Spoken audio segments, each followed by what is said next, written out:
Hello, this is our presentation on the Strawman Fallacy, and it was made by DJ, Johnny, myself, Bradley, and Ham. So, what is the Strawman Fallacy? So it's when someone attacks an argument with a similar argument that is easier to critique. So it kind of sets up this false argument that really doesn't pertain to the issue itself.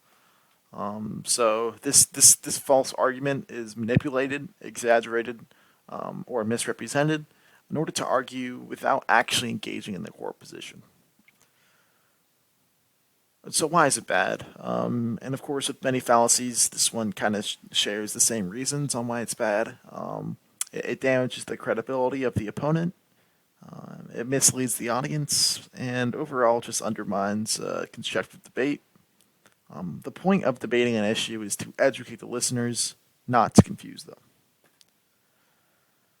Finally, we have some real world examples, and many of these examples are obviously prevalent, especially now during election season.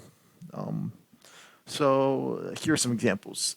Anti-gun control activists, they might say people who argue in favor for gun control really just want to ban pistols from law-abiding citizens. This isn't true. The reality of gun control is a lot more complex and a lot more sophisticated than this. Although it is quite effective, because gun control has the connotation of restricting obviously from what it says, restricting guns from the overall population of the U.S. But that's not really what it does. It's a lot more complex than that.